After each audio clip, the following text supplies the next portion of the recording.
नमस्कार दोस्तों, एक बार फिर से आप लोग का स्वागत है मास्टर माइंड ऑफ जीके में।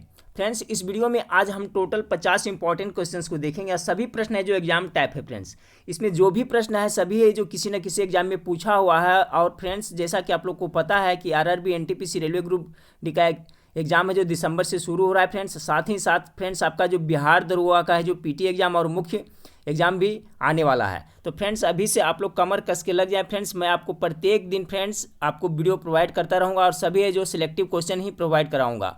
तो फ्रेंड्स, वीडियो अच्छा लगे तो लाइक कर दीजिएगा और चैनल पर पहली बार आए हैं तो चैनल को सब्सक्राइब कर बेल आइकन को जरूर दबाइएगा। तो चलिए फ्रेंड्स, फटाफट 50 इंपॉर्टेंट क्वेश्चन को देखते हैं। फ्रेंड्स, इस वीडियो के नीचे डिस्क्रिप्शन में फ्रेंड्स मेरे वेबसाइट का लिंक है, वहाँ पर जाकर के आप बहुत सारे जीके जीएस पढ़ सकते हैं। सभी प्रश्न भी सिलेक्टिव है और सभी है जो आपको एक जगह एकत्रित किया हुआ है। तो उस लिंक पर क्लिक कर करके आप आराम से यहाँ से पढ़ाई कर सकते हैं। तो चलिए फ्रेंड्स, फटाफट देख लेते हैं 50 सवाल। पहला सवाल आज का है फ्रेंड्स कि बाबर ने प्रसिद्ध तुगलकनामा नीति का प्रयोग सर्वप्रथम किस युद्ध में किया था। तो देखिए, बाबर ने जो सर्वप्रथम तुगलकनामा नीति का प्रयोग आपका पानीपत का प्रथम युद्ध में किया था। ठीक है फ्रेंड्स, इसका राइट आंसर हो जाएगा option number B. Friends, Panipat का प्रथम युद्ध कब हुआ था इसके बारे में भी डिटेल देखते चले। फ्रेंड्स, ये भी प्रश्न काफ़ी इंपॉर्टेंट है। देखिए, पानीपत का प्रथम युद्ध है जो फ्रेंड्स 21 अप्रैल 1526 ईस्वी में, याद रखिएगा डेट के साथ में, याद रखिएगा 21 अप्रैल 1526 ईस्वी को हुआ था। किसके किसके बीच में हुआ था फ्रेंड्स? तो बाबर और इब्राहिम लोदी के बीच में हुआ था, जिसमें आपको बाबर की जीत हुई थी और इब्राहिम लोदी की हार हुई थी। तो याद रखिएगा फ्रेंड्स कि जो बाबर ने प्रसिद्ध तुगलकनामा नीति का प्रयोग सर्वप्रथम किस युद्ध में किया था? तो पानीपत के प्रथम युद्ध में। कब हुआ था फ्रेंड्स? ये भी याद रखें। सवाल नंबर 2 है फ्रेंड्स कि भारत में प्रतिवर्ष राष्ट्रीय विज्ञान दिवस कब मनाया जाता है? तो विज्ञान दिवस आपका मनाया जाता है फ्रेंड्स, इसका राइट आंसर हो जाएगा ऑप्शन नंबर सी, 28 फरवरी को विज्ञान दिवस मनाया जाता है। चलिए सवाल नंबर 3 को देखते हैं फ्रेंड्स। सवाल नंबर 3 है कि गुरजीत कौर का निम्नलिखित में से किस खेल से संबंध है? तो देखिए, सवाल नंबर 3 का राइट आंसर हो जाएगा ऑप्शन नंबर ए, हॉकी से। ठीक है फ्रेंड्स, गुरजीत कौर है जो हॉकी से संबंधित खिलाड़ी हैं। एक भी प्रश्न को स्किप ना करें फ्रेंड्स, सभी प्रश्न इंपॉर्टेंट है और बता चुका हूं कि किसी न किसी एग्जाम में पूछा हुआ है। सवाल नंबर 4 है कि अमुक्त माल्यद नामक पुस्तक का लेखक कौन है? बहुत ही इंपॉर्टेंट है, बहुत बार ये सवाल रिपीट हुआ है फ्रेंड्स। तो देखिए, सवाल नंबर जो 4 है फ्रेंड्स, इसका जो राइट आंसर हो जाएगा ऑप्शन नंबर ए हो जाएगा। ठीक है, कौन? कृष्णदेव राय। अमुक्त माल्य नामक पुस्तक के लेखक कौन है? तो कृष्णदेव राय। ठीक है, सवाल नंबर 5 को देखिए फ्रेंड्स। सवाल नंबर 5 आपका है कि किस जीव के कारण काला जार होता है? बहुत ही इंपॉर्टेंट सवाल है। तो किस जीव के कारण है जो काला जार होता है फ्रेंड्स? तो सवाल नंबर 5 का राइट आंसर हो जाएगा ऑप्शन नंबर सी, लिस्मैनिया। ठीक है, लिस्मैनिया एक प्रकार का क्या है फ्रेंड्स? प्रोटोजोआ है, इसी के कारण आपको कालाजार होता है। तो सवाल नंबर 5 का है जो right answer option number C हो जाएगा, लिस्मैनिया। सवाल नंबर 6 को देखें। सवाल नंबर 6 है फ्रेंड्स कि भारतीय संविधान के निर्माताओं ने स्वतंत्रता, समानता और बंधुता की सिद्धांतों को किस देश के संविधान से लिया था? ये भी प्रश्न बहुत बार रिपीटेड है फ्रेंड्स। तो देखिए, स्वतंत्रता, समानता और बंधुता का नारा है जो फ्रेंड्स आपको फ्रांसीसी संविधान से लिया गया था। इसका राइट आंसर हो जाएगा ऑप्शन नंबर बी। सवाल नंबर 6 का राइट आंसर हो जाएगा ऑप्शन नंबर बी, फ्रांसीसी संविधान। सवाल नंबर 7 को देखें कि त्वचा निम्नलिखित में से किस प्रकार की झिल्ली है? गेस करते चलिएगा फ्रेंड्स, तो इसका राइट आंसर क्या होगा? त्वचा निम्नलिखित में से किस प्रकार की झिल्ली है? तो सवाल नंबर जो 7 है, इसका राइट आंसर हो जाएगा ऑप्शन नंबर बी, क्यूटेनियस झिल्ली है। ठीक है, त्वचा किस प्रकार की झिल्ली है? तो क्यूटेनियस टाइप का झिल्ली है। ये भी सवाल देखिए एग्जाम में पूछा हुआ है। सवाल नंबर 7 का right answer option number B हो जाएगा। चलिए सवाल नंबर देखिए फ्रेंड्स, यहाँ नोट्स में लिखा हुआ है कि क्यूटेनियस झिल्ली को इपिथेलियस झिल्ली भी कहा जाता है। तो याद रखिएगा फ्रेंड्स, जो क्यूटेलियस झिल्ली है उसको क्या इपिथेलियस झिल्ली भी कहा जाता है। तो कहीं पे आपको फ्रेंड्स क्यूटेनियस के जगह पर आपको इपिथेलियस दिया रहेगा, तो इसमें कंफ्यूज नहीं होना है। सवाल एक बार फिर से देख लें फ्रेंड्स कि त्वचा निम्नलिखित में से किस प्रकार की झिल्ली है? तो क्यूटेनियस झिल्ली है, अर्थात इपिथेलियस झिल्ली, क्योंकि क्यूटेलियस झिल्ली को ही इपिथेलियस झिल्ली कहा जाता है। चलिए सवाल नंबर 8 को देखें। सवाल नंबर 8 है कि नदी डेल्टा बनाना किस प्रक्रिया का परिणाम है? देखिए, इस टाइप का ही प्रश्न आजकल पूछा जा रहा है फ्रेंड्स। नदी डेल्टा जो बनाता है तो कौन सा प्रक्रिया होता है वहाँ पे? तो जो सवाल नंबर 8 है फ्रेंड्स, इसका राइट आंसर हो जाएगा ऑप्शन नंबर बी हो जाएगा, निक्षेपण। डेल्टा का निर्माण किससे होता है? तो निक्षेपण के द्वारा होता है। चलिए सवाल नंबर 9 को देखें। सवाल नंबर 9 है कि निम्नलिखित में से कौन सी एक ठंडी महासागरीय धारा है। इसमें से देखिए फ्रेंड्स है जो 3 है जो गर्म है फ्रेंड जलधारा है, और एक है जो ठंडा है। तो आपका देखिए लैब्राडोर है जो ठंडा है फ्रेंड्स, बाकी याद रखिए गल्फ स्ट्रीम, अगुलहास और अलास्का ये सभी है जो गर्म है, जबकि लैब्राडोर है जो ठंडी महासागरीय धारा है। तो याद रखिएगा सवाल नंबर 9 का राइट आंसर ऑप्शन नंबर ए हो जाएगा, लैब्राडोर। चलिए सवाल नंबर 10 को देखें कि खादर और बांगर किस मृदा के प्रकार है। देखिए इस टाइप का प्रश्न पूछा गया था फ्रेंड्स कि खादर और बांगर किस मृदा यानी किस मिट्टी के प्रकार है। तो इसका जो राइट आंसर हो जाएगा ऑप्शन नंबर ए, एल्यूविलियल। ठीक है, एल्यूविलियल मीन्स होता है जलोढ़ मिट्टी। तो याद रखिएगा फ्रेंड्स कि खादर और बांगर है जो किस मृदा के प्रकार है, तो एल्यूविलियल अर्थात जलोढ़ मिट्टी। देखिए जो नवीन जलोढ़ होता है फ्रेंड्स उसको खादर कहते हैं, जो पुराना जलोढ़ मिट्टी होता है उसे बांगर कहते हैं। और भारत में सबसे ज़्यादा कौन सी मिट्टी पाई जाती है, तो यही आपका जलोढ़ मिट्टी यानी कि एल्यूविलियल मिट्टी ही पाई जाती है। तो ये भी याद रखें। सवाल नंबर 11 को देखें। सवाल नंबर 11 आपका कि किस महल को डच पैलेस के रूप में जाना जाने लगा, यानी कौन सा महल है जो डच पैलेस के रूप में जाने लगा है फ्रेंड्स। तो सवाल नंबर 11 का जो राइट आंसर हो जाएगा फ्रेंड्स ऑप्शन नंबर सी हो जाएगा, मटनचेरी महल को डच पैलेस के नाम से भी जाना जाता है। सवाल नंबर 11 का right answer option number C हो जाएगा। अब सवाल नंबर 12 को देखें। सवाल नंबर 12 आपका है फ्रेंड्स कि भारतीय संविधान की कौन सी अनुसूची नगर पालिकाओं से संबंधित है। तो नगर पालिकाओं से संबंधित अनुसूची, इसका राइट आंसर हो जाएगा फ्रेंड्स सवाल नंबर 12 का ऑप्शन नंबर ए, 12वीं है। कौन सी, तो 12वीं अनुसूची है जो नगर पालिकाओं से संबंधित है। सवाल नंबर 13 को देखें। सवाल नंबर 13, हाँ फ्रेंड्स, तो सवाल नंबर 13 देखिए। सवाल नंबर 13 है कि अष्टबाहु किस समुदाय का उदाहरण है। तो इसका जो राइट आंसर हो जाएगा फ्रेंड्स ऑप्शन नंबर सी हो जाएगा, मोलास्का समुदाय का उदाहरण है। याद रखिएगा, देखिए इस टाइप का सवाल पूछा जाता है फ्रेंड्स अभी डीपली कि अष्टबाहु किस समुदाय का उदाहरण है, तो मोलास्का का है। सवाल नंबर 13 का right answer option number C हो जाएगा। सवाल नंबर 14 देखें। सवाल नंबर 14 है कि ऋग्वैदिक काल में आर्यणी किसकी देवी है। बहुत ही इंपॉर्टेंट सवाल है फ्रेंड्स। तो देखिए ऋग्वैदिक काल में आर्यणी है जो वन की देवी थी। ठीक है, इसका राइट आंसर हो जाएगा ऑप्शन नंबर सी, वन की। ठीक है, चलिए सवाल नंबर 15 को देखिए। सवाल नंबर 15 आपका है कि निम्नलिखित में से किस भारतीय राज्य की सीमा भूटान के साथ नहीं मिलती। देखिए इस टाइप का प्रश्न हमेशा पूछा जाता है फ्रेंड्स कि निम्नलिखित में से किस भारतीय राज्य की सीमा जो भूटान के साथ नहीं मिलती है। तो सवाल नंबर जो 15 है इसका राइट आंसर हो जाएगा ऑप्शन नंबर आपका बी, मेघालय की जो फ्रेंड्स सीमा है जो भूटान के साथ नहीं मिलती है। बाकी सिक्किम, अरुणाचल प्रदेश और पश्चिम बंगाल की सीमा है जो भूटान देश के साथ मिलती है। तो सवाल नंबर 15 का right answer option number B हो जाएगा, मेघालय। चलिए सवाल नंबर 16 को देखिए। किस राष्ट्रीय राजमार्ग को शेरशाह सूरी मार्ग कहते हैं। ये भी बहुत बार रिपीट हुआ है एग्जाम में प्रश्न। तो सवाल नंबर 16 का राइट आंसर हो जाएगा ऑप्शन नंबर सी, राष्ट्रीय राजमार्ग नंबर 1 को शेरशाह सूरी मार्ग भी कहा जाता है। चलिए फ्रेंड्स सवाल नंबर 17। सवाल नंबर 17 देखते हैं कि श्री कृष्ण समिति रिपोर्ट जो 2011 में जनता के सामने लाई गई किससे संबंधित है। ये देखिए काफ़ी महत्वपूर्ण सवाल है। श्री कृष्ण समिति रिपोर्ट कब आई थी 2011 में, तो किससे संबंधित है पूछा जा रहा है फ्रेंड्स। तो सवाल नंबर 17 का राइट आंसर हो जाएगा ऑप्शन नंबर डी। ठीक है, अलग तेलंगाना राज्य की मांग से संबंधित है श्री कृष्ण समिति रिपोर्ट। याद रखिएगा 2011 में लाई गई थी। सवाल नंबर 18 को देखिए। सवाल नंबर 18 आपका कि निम्नलिखित में से कौन सा स्मारक सबसे पुराना है। देखिए इस टाइप का प्रश्न बहुत पूछा जा रहा है फ्रेंड्स। तो देखिए इसमें से गेस करें कौन होगा। तो सवाल नंबर जो 18 है इसका सबसे 18 का जो राइट आंसर हो जाएगा फ्रेंड्स ऑप्शन नंबर ए हो जाएगा, अजंता गुफाएं। निम्नलिखित में से कौन सा स्मारक सबसे पुराना है। तो आपका ताजमहल, खजुराहो और कुतुब मीनार से भी पुराना कौन है, तो अजंता गुफाएं। चलिए सवाल नंबर 18 का राइट आंसर ऑप्शन नंबर ए हो गया। सवाल नंबर 19 को देखें। सवाल नंबर 19 है फ्रेंड्स कि माई कंट्री माई लाइफ नामक पुस्तक के लेखक कौन है। तो माई कंट्री माई लाइफ नामक पुस्तक के लेखक हैं। सवाल नंबर 19 का राइट आंसर हो जाएगा option number B, LK Advani, Lal Krishna Advani. याद रखिएगा माई कंट्री माई लाइफ किसने लिखा था, तो लाल कृष्ण आडवाणी ने। सवाल नंबर 20 को देखिए कि भारत के पूर्वी तट पर स्थित पतन है। पतन मीन्स बंदरगाह होता है, सभी जानते हैं फ्रेंड्स। तो पूर्वी तट पर कौन कौन स्थित है फ्रेंड्स, इसमें इसका राइट आंसर गेस करें। ए में है कांडला और हल्दिया, बी में हल्दिया और कोचिन, सी में पारदीप और कांडला और डी में पारदीप और हल्दिया। तो सवाल नंबर 20 का जो राइट आंसर है फ्रेंड्स ऑप्शन नंबर डी, क्योंकि पारदीप और हल्दिया है जो भारत के पूर्वी तट पर स्थित बंदरगाह है। याद रखिएगा, पारदीप और हल्दिया। सवाल नंबर 21 को देखें। सवाल नंबर 21 है कि भारतीय संविधान के अनुसार संपत्ति का अधिकार है।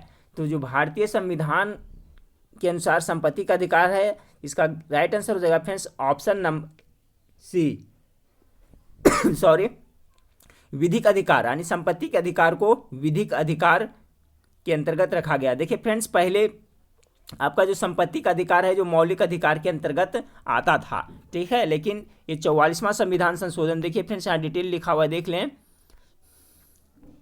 कि संपत्ति का अधिकार प्रारंभ में भारतीय संविधान के मौलिक अधिकारों के अंतर्गत शामिल था। 44वें संविधान संशोधन याद रखिएगा कब हुआ था, 1978 के द्वारा इसे मौलिक अधिकार की सूची से हटाकर वर्तमान में अनुच्छेद 300 के ठीक है अधीन एक विधिक अधिकार है।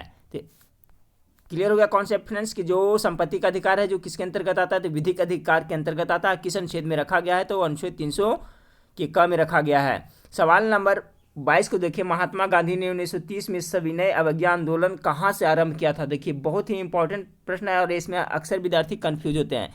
तो देखिए फ्रेंड्स, यहाँ दांडी यात्रा जो किए थे महात्मा गांधी ने, उसी संबंधित है। तो 1930 में सविनय अवज्ञा आंदोलन कहाँ से आरंभ किया गया था, तो इसका राइट आंसर हो जाएगा फ्रेंड्स ऑप्शन नंबर डी हो जाएगा, दांडी से। क्योंकि फ्रेंड्स दांडी में ही उन्होंने नमक कानून तोड़ा था, और जब नमक कानून तोड़े थे तो वहीं से सविनय अवज्ञा आंदोलन की शुरुआत हुई थी। इसके बारे में डिटेल है फ्रेंड्स, याद रखिएगा, बहुत ही इंपॉर्टेंट जो नोट्स में लिखा हुआ है कि महात्मा गांधी 12 मार्च 1930 होगा, ठीक है फ्रेंड्स, यहाँ पर टाइपिंग में मिस्टेक हुआ है, याद रखिएगा, ये डेट भी याद रखिएगा फ्रेंड्स कि महात्मा गांधी 12 मार्च 1930 को साबरमती आश्रम से कितने 78 सहयोगियों के साथ पैदल चलकर 24 दिन में लगभग 390 किलोमीटर की यात्रा कर दांडी पहुंचे थे। यानी दांडी यात्रा शुरू कब किए थे फ्रेंड्स, तो 12 मार्च, डेट याद रखिए, 12 मार्च 1930 को शुरू किए थे। और दांडी कब पहुंचे थे, तो 6 अप्रैल को उन्होंने नमक कानून तोड़ा था फ्रेंड्स, और सविनय अवज्ञा आंदोलन का आरंभ किया था। तो देखिए यहीं पर हो गया फ्रेंड्स, आपको पूछा जा रहा है, तो दांडी से इसका राइट आंसर हो जाएगा कि महात्मा गांधी ने 1930 में सविनय अवज्ञा आंदोलन कहाँ से आरंभ किया था, तो दांडी से किए थे, ठीक है। और ये जो यात्रा शुरू किए थे कहाँ से फ्रेंड्स, तो 12 मार्च 1930 ईस्वी को साबरमती आश्रम से यात्रा शुरू किए थे, लेकिन 6 अप्रैल को नमक कानून को तोड़ करके सविनय अवज्ञा आंदोलन को शुरुआत किए थे। सवाल नंबर 23 को देखिए। सवाल नंबर 23 है कि महात्मा गांधी ने किस आंदोलन से भारतीय राजनीति में प्रवेश किया। ये भी काफ़ी इंपॉर्टेंट प्रश्न है। तो महात्मा गांधी सर्वप्रथम किस आंदोलन से भारतीय राजनीति में प्रवेश किए थे, तो इसका राइट आंसर हो जाएगा ऑप्शन नंबर बी, चंपारण आंदोलन। ठीक है, चंपारण का जो सत्याग्रह हुआ था फ्रेंड्स 1917 ईस्वी में, उसी से महात्मा गांधी जो भारतीय राजनीति में प्रवेश किए थे। ठीक है, तो ध्यान रखिएगा फ्रेंड्स। इस तरह से देखिए सवाल पूछा जा रहा है। सहयोग आंदोलन भी दिया हुआ है, चंपारण आंदोलन हुआ है, चंपारण आंदोलन भी दिया हुआ है, तो इसका राइट आंसर हो जाएगा आपका चंपारण आंदोलन। चलिए सवाल नंबर 24 को देखिए। सवाल नंबर 24 है कि निम्न में से किस प्रतिहार राजा ने प्रभास की उपाधि ली थी। देखिए ये भी सवाल बहुत बार रिपीट हुआ है, तो इसका जो राइट आंसर हो जाएगा फ्रेंड्स सवाल नंबर 24 का ऑप्शन नंबर ए हो जाएगा, मिहिर भोज। ठीक है, निम्न में से किस प्रतिहार राजा ने प्रभास की उपाधि ली थी, तो मिहिर भोज ने प्रभास की उपाधि ली थी। देखिए सवाल नंबर 25 को देखें कि महाबलीपुरम के सप्त पैगोडा किसके द्वारा संरक्षित कला के साक्षी है, किस वंश के द्वारा पूछा जा रहा है फ्रेंड्स। तो जो महाबलीपुरम के सप्त पैगोडा है किसके द्वारा संरक्षित कला के साक्षी है, तो सवाल नंबर 25 का राइट आंसर हो जाएगा ऑप्शन नंबर ए, पल्लवों। क्या हो जाएगा, पल्लवों। चलिए सवाल, हाँ फ्रेंड्स, तो सवाल नंबर 26 देखें, यहाँ पर टाइपिंग मिस्टेक हुआ फ्रेंड्स। पुलकेशिन द्वितीय किसका महानतम शासक था, तो पुलकेशिन द्वितीय था जो आपको वातापी चालुक्य के महानतम शासक था। सवाल नंबर 26 का right answer option number D हो जाएगा, पुलकेशिन द्वितीय वातापी के चालुक्य का महानतम शासक था। सवाल नंबर 27 को देखें फ्रेंड्स। सवाल नंबर 27 है कि भारत में कृषि आय को मापने के लिए किस पद्धति का प्रयोग किया जाता है। देखिए एक प्रश्न भी बहुत बार रिपीटेड है फ्रेंड्स एग्जाम में।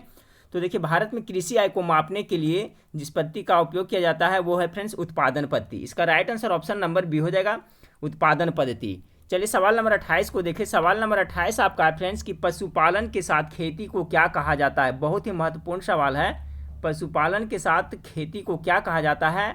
तो ऑप्शन ए में है मिश्रित खेती, मिश्रित कृषि, ट्रक कृषि या डेयरी फार्मिंग। तो देखिए फ्रेंड्स इसमें कंफ्यूजन होता है मिश्रित खेती और मिश्रित कृषि में, तो याद रखिए इसका राइट आंसर हो जाएगा ऑप्शन नंबर ए मिश्रित खेती, पशुपालन के साथ खेती को क्या कहा जाता है, तो मिश्रित खेती कहा जाता है। ठीक है, चलिए सवाल नंबर 29 को देखें। सवाल नंबर 29 है, निम्न में से कौन सा भारतीय कृषि का विलक्षण नहीं है। ये भी देखिए बहुत महत्वपूर्ण सवाल है। तो भारतीय कृषि का विलक्षण नहीं कौन है इसमें फ्रेंड्स, तो गेस करें। तो देखिए प्राकृतिक पर अधिक निर्भरता, ये है आपका। उत्पादकता का निम्न स्तर, ये भी है। फसलों की विविधता, ये भी है। और डी है फ्रेंड्स, बड़े फॉर्म का आधिक्य। ये इसका right answer option number D हो जाएगा। निम्न में से कौन सा भारतीय कृषि का विलक्षण नहीं है, तो आपका बड़े फॉर्म का आधिक्य है जो विलक्षण नहीं है। सवाल नंबर 29 का right answer option number D हो जाएगा। सवाल नंबर 30 को देखें, भारतीय कृषि का विशिष्ट अभिलक्षण है। देखिए इस टाइप का भी सवाल पूछा जा रहा है फ्रेंड्स, इसलिए सबको ध्यान से पढ़ें। भारतीय कृषि का विशिष्ट अभिलक्षण क्या है पूछा जा रहा है। तो सवाल नंबर 30 का जो राइट आंसर हो जाएगा फ्रेंड्स ऑप्शन नंबर सी हो जाएगा, कम भूमि अधिक श्रमिक अर्थव्यवस्था। बहुत ही महत्वपूर्ण सवाल है फ्रेंड्स।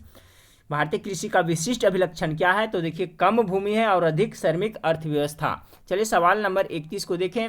सवाल नंबर 31 है, निम्नलिखित में से कौन सी ग्रंथि सेक्स हार्मोन का स्राव करती है।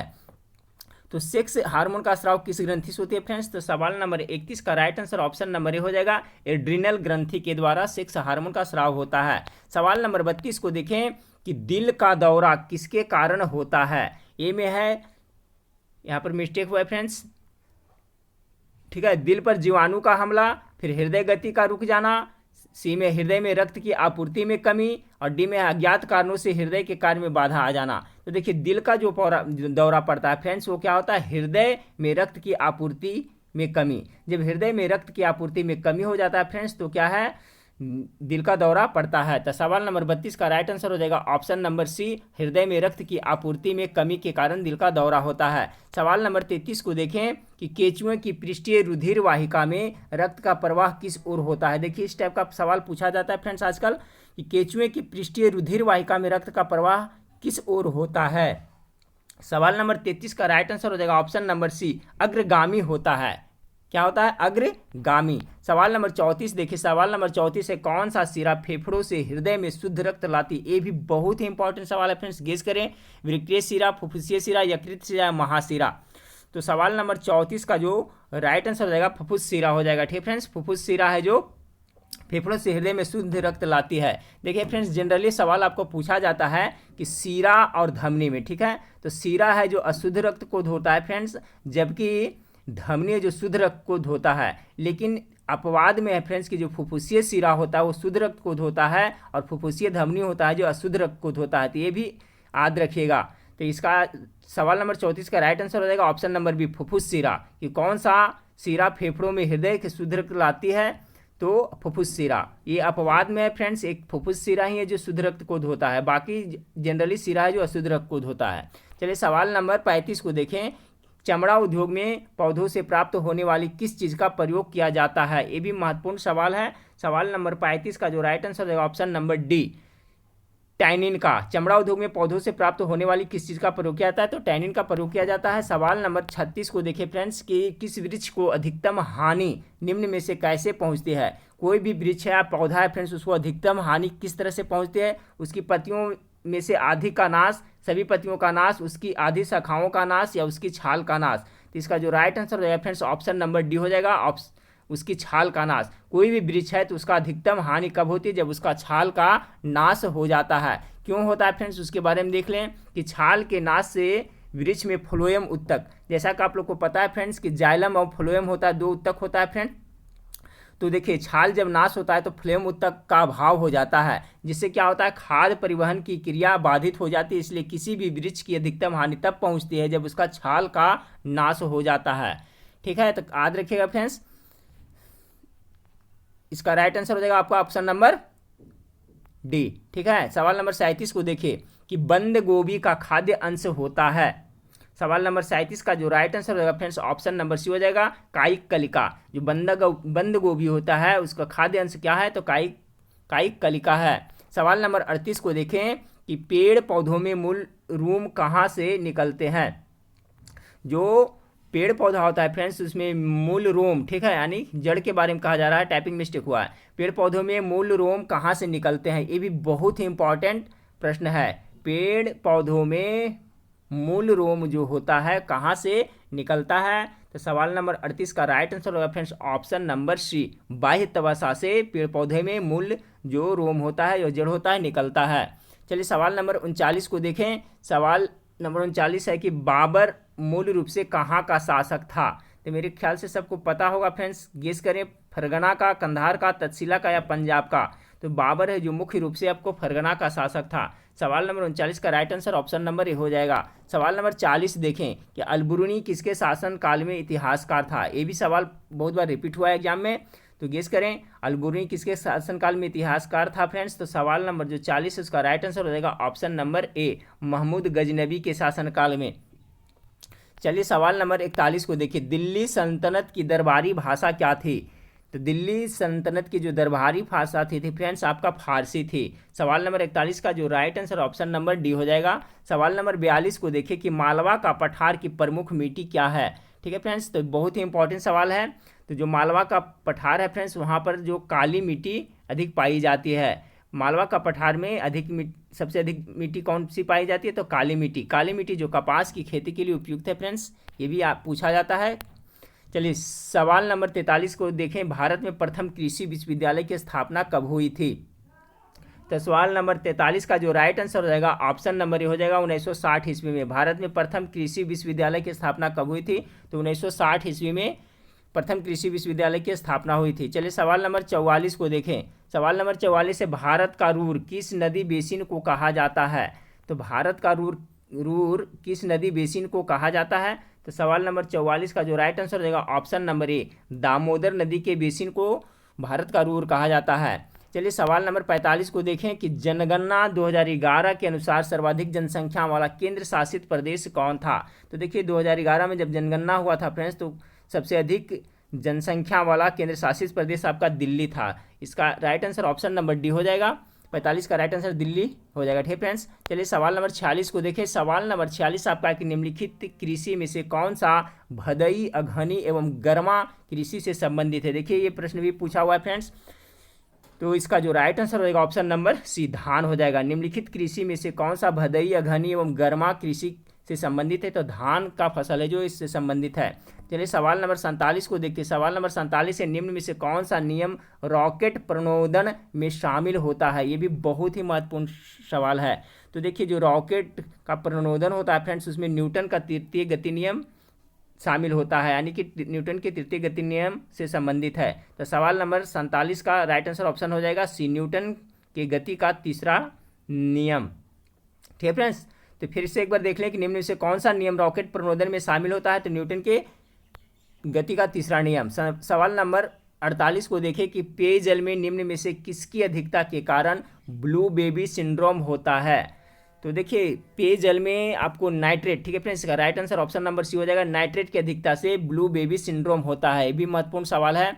चलिए सवाल नंबर 49 को देखें कि लेटेराइट मिट्टी का निर्माण होता है। देखिए बहुत ही वीवीआई प्रश्न फ्रेंड, गेस करें कैसे होता है? अग्नि चट्टानों के अपक्षय के कारण, अपर्दन के या लीचिंग के कारण, या इनमें से कोई नहीं? तो इसका जो राइट आंसर होगा फ्रेंड्स ऑप्शन नंबर सी हो जाएगा, लीचिंग के कारण। लेटेराइट मिट्टी का निर्माण कैसे होता है? तो लीचिंग के कारण होता है। हाँ फ्रेंड्स, तो चलिए इस वीडियो का लास्ट सवाल को देखते हैं। महत्वपूर्ण सवाल है कि भारतीय राष्ट्रीय कांग्रेस का 1896 का कोलकाता अधिवेशन, याद रखिएगा फ्रेंड्स, 1896 में कोलकाता में अधिवेशन हुआ था, किसके लिए विख्यात है? तो देखिए 1896 में जो कोलकाता में अधिवेशन हुआ था किसके लिए विख्यात है फ्रेंड्स? तो इसका राइट आंसर हो जाएगा ऑप्शन नंबर बी, पहली बार राष्ट्रीय गीत गाया गया था। ठीक है फ्रेंड्स, ध्यान रखिएगा पहली बार राष्ट्रीय गीत कब गाया गया था? तो भारतीय राष्ट्रीय कांग्रेस का 1896 का कोलकाता अधिवेशन में पहली बार राष्ट्रीय गीत गाया गया था। अपना राष्ट्रीय गीत क्या है फ्रेंड्स? तो सभी को पता है वंदे मातरम है आपको राष्ट्रीय गीत है। और राष्ट्रीय गान क्या है? तो जन गण मन है जो राष्ट्रीय गान है। तो राष्ट्रीय गीत वंदे मातरम सर्वप्रथम 1896 के कोलकाता अधिवेशन में गाया गया था। ठीक है फ्रेंड्स, तो ये 50 प्रश्न था फ्रेंड्स। इसी तरह से मैं आपको प्रत्येक दिन फ्रेंड्स प्रैक्टिस सेट प्रोवाइड कराऊंगा। हमारे चैनल से जुड़े रहें। वीडियो अच्छा लगे तो लाइक जरूर करेगा फ्रेंड्स, चैनल पे नए हैं तो सब्सक्राइब जरूर कर लीजिएगा। तो नेक्स्ट वीडियो में फिर मिलते हैं। देखने के लिए थैंक यू, धन्यवाद।